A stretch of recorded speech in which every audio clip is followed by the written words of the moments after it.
आशा करता हूं आप सब बहुत अच्छे होंगे। मेरा नाम है सिद्धांत अग्निहोत्री, स्टडी ग्लोस पे आपका बहुत बहुत स्वागत है। सरकार का ये ऐतिहासिक फैसला आ गया है। आईपीसी और सीआईपीसी को बदलने की मांग जो बहुत समय से हो रही थी। कुछ लॉ ऐसे कॉलोनियल टाइप थे ना, 1861 से चलता चला आ रहा है यार। 1857 की क्रांति के बाद आया था आईपीसी सीआरपीसी।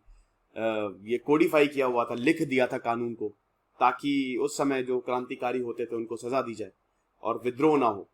तो सरकार जो है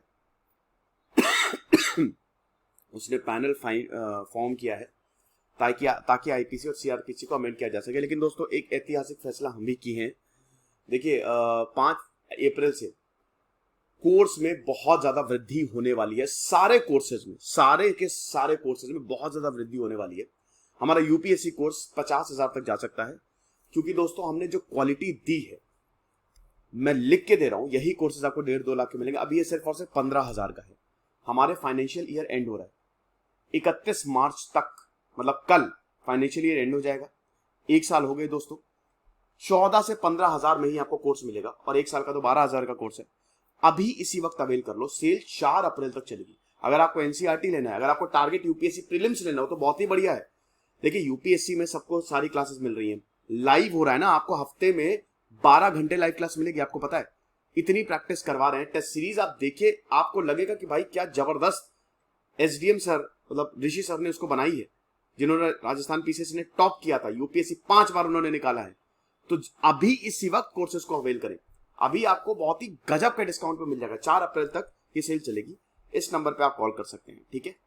तो क्रिमिनल लॉज की अगर हम बात करते हैं, तो इसको अब बदलने की प्रक्रिया जो है वो शुरू हो गई है, ठीक है। अभी अगर आईपीसी सीआरपीसी की बात करें, मतलब ये बहुत ही ये समझिए कि it is very very important. आप समझ रहे हो। इंडियन पीनल कोड की बात करें तो 1860 में आया था, 1860 में आया था। वही मैंने बताया ना कि this is basically colonial law, है ना। और इसमें सजा लिखी है, ठीक है। इसमें अगर आप देखोगे तो बेसिकली इसमें सजाएं हैं कि किसको कितनी सजा दी जाएगी, कौन सी सजा है ना। धारा 420, 302, ये सब, ठीक है। देखिए अगर क्रिमिनल जस्टिस सिस्टम की बात करें तो उसमें 2 पार्ट है हमारे। आप समझ रहे हो, 2 पार्ट है हमारे ना क्रिमिनल जस्टिस सिस्टम के। कौन कौन से? पहला है सब्सटैंसिव, अरे यार मैं कभी इसको बोल ही नहीं पाता, पढ़ ही नहीं पाता मैं। Substantive criminal laws. ये लॉ जो है ना, ये पनिशमेंट देते हैं, जो क्राइम करते हैं ना, पनिशमेंट। दूसरा है प्रोसीजरल लॉ, ठीक है, जो प्रोसीजर होता है। तो जो फर्स्ट पार्ट है ना, वो है हमारा आईपीसी 1862, 1862। ये क्या करता है? ये सब्सटैंटिव लॉ है। जिसने क्राइम किया उसको पनिश किया जाता है इस लॉ के तहत। समझ रहे हो, उसमें सजा है। उसमें कौन सी धारा के अंदर, देखिए ये सिर्फ कोडिफाई किया है। देखिए सजा तो बहुत पहले से, 2000 साल पहले से, लेकिन लिखित नहीं था वो, बस 1862 में लिख दिया गया। लॉर्ड कैनिंग आए थे ना 1857 में, फर्स्ट वॉर ऑफ इंडिपेंडेंस के बाद। बुरी हालत हो गई ब्रिटिशर की, दोबारा विद्रोह हो जाएगा, तो भाई ये सब लॉ लेके आओ उठा के, कॉलोनियल लॉ है। तब से बोला जा रहा है आईपीसी को बदलो, आईपीसी को बदलो। दूसरा पार्ट होता है हमारा प्रोसीजरल लॉ।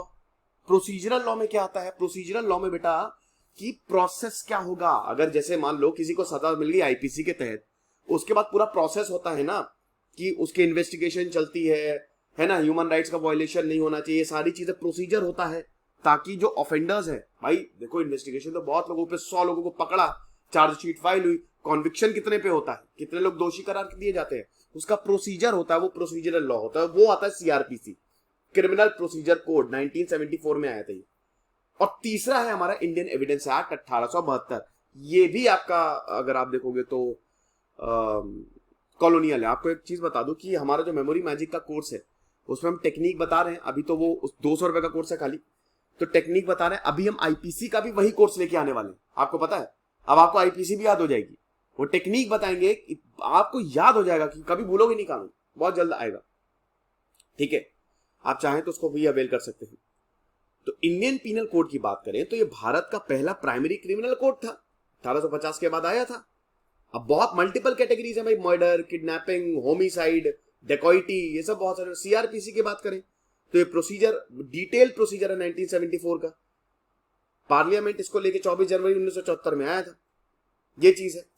पहले आईपीसी में ही सब कुछ होता था, लेकिन अब ऐसा नहीं है, राइट। तो अब इसको बदलने की बहुत समय से मांग चल रही थी। बात यह है कि यार इसको बदला जाए, मतलब बहुत कुछ ऐसी चीजें हैं ना, लेकिन अब सरकार इस पे गंभीर हो गई है।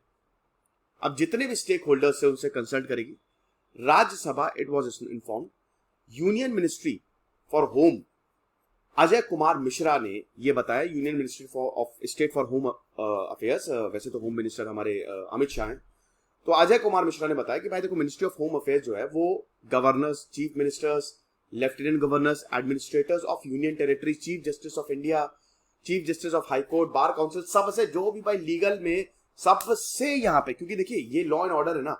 अब यहाँ पे चीफ मिनिस्टर इसलिए क्योंकि लॉ एंड ऑर्डर होता है स्टेट सब्जेक्ट, तो आईपीसी में आप देख लीजिए लॉ एंड ऑर्डर होता है स्टेट सब्जेक्ट। तो लॉ एंड ऑर्डर जो है क्योंकि वो स्टेट सब्जेक्ट है, तो इसीलिए सारे सीएम, लेफ्टिनेंट गवर्नर्स और गवर्नर्स का इंक्लूड होना जरूरी है। अब क्योंकि एक कानून की बात हो रही है, तो सारे जितने भी जजेस हैं, जो लॉयर्स हैं, जो लॉ इंस्टीट्यूट है, उन सबका, और ऑल एमपीज उनका होना जरूरी है। तो सबसे सजेशन मांगा है। तो आईपीसी आप देख ही सकते हैं, इसमें 23 चैप्टर्स हैं, जिसमें आपके टोटल 511 सेक्शंस हैं, राइट। तो ये चीज है। अब कोड फॉर क्रिमिनल प्रोसीजर, ये सीआरपीसी है ना, कि वही मैकेनिज्म कैसा होगा जो मैं आपको बताया हूं। और इंडियन एविडेंस एक्ट आप देख ही सकते हैं कि इसमें रूल्स एंड रेगुलेशंस हैं कि एविडेंस क्या क्या होंगे। कल आपको पता है व्हाट्सएप का कोई एविडेंस नहीं है, तो जो इंडियन एविडेंस एक्ट में एविडेंस, अच्छा पेन एविडेंस होगा, अच्छा ये एविडेंस होगा, तो वो लिखा हुआ है, ठीक है। तो ये चीज है। तो मिश्रा ने ये बोला है कि जो पार्लियामेंट्री स्टैंडिंग कमेटी है होम अफेयर्स की, उसमें अपनी 146 अपनी 146वीं रिपोर्ट में ये रिकमेंड किया है कि भाई बहुत जरूरी है कि अब हम क्रिमिनल जस्टिस सिस्टम को रिव्यू करें। और ऐसे बहुत सारे जज बोल रहे हैं, ठीक है भाई, बदलना पड़ेगा। पार्लियामेंट्री स्टैंडिंग कमेटी 111वीं और 128वीं रिपोर्ट ये स्ट्रेस दिया था कि अब we need to reform and rationalise the criminal law of the country. Reformation जरूरी है, क्रिमिनल लॉ, पुलिस रिफॉर्म्स अभी तक नहीं आए, ये सब करना जरूरी है। और अब हमको कानून लाना पड़ेगा, अमेंडमेंट करना पड़ेगा। तो इसीलिए सारे के सारे ये देख सकते हैं, यहाँ पे इनसे सवाल पूछा गया, तो उन्होंने बोला कि सारे के सारे हम यहाँ पे स्टेक होल्डर्स के साथ बातचीत करेंगे।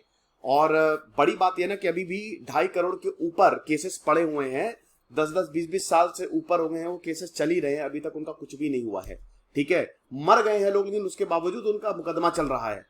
हमारा एकदम कहते हैं ना कि वो, मैंने इसमें बहुत लेक्चर्स लिए हैं, ठीक है। आप देखिएगा local courts, high court, supreme court, इतनी ज्यादा पेंडेंसी, इनफैक्ट सीबीआई में भी इतनी ज्यादा पेंडेंसी है कि क्या बताएं। तो इसको आप तभी कर सकते हो ना जब इसको रिफॉर्म करो, तो अफोर्डेबल स्पीडी जस्टिस मिले। ये सब क्यों है आप समझिए, ये जितनी भी चीजें ना ये लोगों के लिए ही है, डेमोक्रेसी है लोगों के लिए है। तो लोगों के लिए लीगल स्ट्रक्चर को और ज्यादा बढ़िया बनाया जाए, और इसीलिए we have started the process of comprehensive amendments to this, ठीक है। अब ये होगा क्या, अभी तो देखिए यू हैव टू अंडरस्टैंड कि अभी राइट नाउ तो it is in the process, you know, the law is not there, they will consult with everyone, और उसके बाद एक committee, there will be some committee which will be form later, and then ये बोलेंगे कि चलो ठीक है अब हम लॉ लेके आते हैं। तो अभी तो it's just the starting phase, लेकिन यस ये बहुत ही ऐतिहासिक फैसला है सरकार का, और मैं इसमें सरकार की बहुत सराहना करता हूं कि उन्होंने फैसला लिया, क्योंकि इसको बहुत पहले ही हो जाना चाहिए था, है ना। क्योंकि जब से मैं लेक्चर ले रहा हूँ, 4000 से ऊपर लेक्चर कर चुका हूँ यूट्यूब पे, मैं जब भी लॉ के लेक्चर आते ना, मैं हमेशा बोलता हूँ कि भाई ये तो जरूर करो। अब कुछ चीजें हम और देख लेते हैं कि सबसे पहली बात तो कि रिफॉर्मेशन की जरूरत क्या है बेटा। इसलिए रिफॉर्मेशन की जरूरत है, पहला पॉइंट लिख लो, क्योंकि एग्जाम में बेटा बहुत बहुत जरूरी है, जीएस पेपर 2 आएगा ही आएगा। ये कॉलोनियल लॉ है ना, ये कॉलोनियल एरा के लॉ है, ठीक है। ब्रिटिश ने अपने हिसाब से इसको बनाया था। वो कह भगत सिंह ने बोला था ना कि भाई ये गोरे तो चले जाएंगे, और ऐसा बहुत सारे क्रांतिकारियों ने बोला था कि, लेकिन उसके बाद फिर जो यहाँ पे उनकी मेंटेलिटी, मानसिकता नहीं जाएगी, कहीं ना कहीं वो उनको देखने को मिल रहा है। फिर इनइफेक्टिवनेस, भाई राइट्स है ना, यहाँ पे जो इनोसेंट है उसको मैंने क्या बताया कि लोगों के लिए कानून है। सेकंड पॉइंट ये है इनइफेक्टिवनेस, लोगों के लिए कानून है, लेकिन लोग दिख कहां रहे हैं यहाँ पे, लोग तो डरते हैं पुलिस के पास जाने के लिए, हरासमेंट होता है यहाँ पे कॉमन पीपल का। तो आप लोगों के लिए लॉ लेके आ रहे हो कि लोगों को परेशान करने के लिए लॉ लेके आ रहे हो। And the most important thing is pendency of cases, जो मैंने बताया 3.5 करोड़ केसेस पेंडिंग है।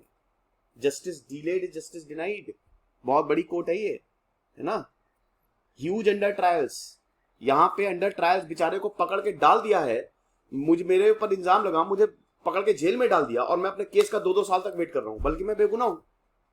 अरे यार 5 साल तक सजा, जल्दी दो उसको सजा, खत्म। अगर मान लो गिल्टी है। आपको बता दूं कि जो पूरी हमारी प्रिजन स्टैटिस्टिक्स एनसीआरबी जो निकालता है 2015 के हिसाब से, 2015 ये अभी तो आनी है, यहां पे 100 में से 68 अंडर ट्रायल्स हैं, जिनको जो अभी तक जिनके ऊपर मुकदमा चलना है। देन देयर इज इन्वेस्टिगेशन में करप्शन, वर्कलोड, अकाउंटेबिलिटी बहुत ज्यादा। देन माधव मेनन कमेटी ने अपनी रिपोर्ट को सबमिट किया था, वही बोला था कि भाई क्रिमिनल जस्टिस सिस्टम को रिफॉर्म करें। और मलिमट कमेटी तो ऐतिहासिक कमेटी है, मलिमट कमेटी ने तो बहुत सारी रिकमेंडेशन दी थी, ये चीज है। तो अब रिफॉर्मेशन में क्या होना चाहिए? सबसे पहले तो विक्टिम को प्रोटेक्ट करो, ठीक है। विक्टिमाइजेशन जो होता है ना, जिसके ऊपर क्राइम हुआ है उसको प्रोटेक्ट करना बहुत ज्यादा जरूरी है। विक्टिम प्रोटेक्शन स्कीम्स निकाली जाए। देन जो नए ऑफेंसेस हैं उनको लेके आओ ना, सबसे जरूरी। जैसे क्रिमिनल लाइबिलिटी होनी चाहिए, ठीक है। नए punishment, restitution order, service orders, ये सब। देन आईपीसी और सीआईपीसी को स्ट्रीमलाइन करो, साथ में लेके आओ, ठीक है। कई बार आईपीसी अलग, सीआरपीसी उसके अलग चला जाता है, ऐसा नहीं होना चाहिए। तो ये लेक्चर था दोस्तों, आई होप आपको समझ में आया। अगर हमारी सेल जरूर स्टार्ट है तो उसको जरूर अवेल करिएगा। Thank you so much.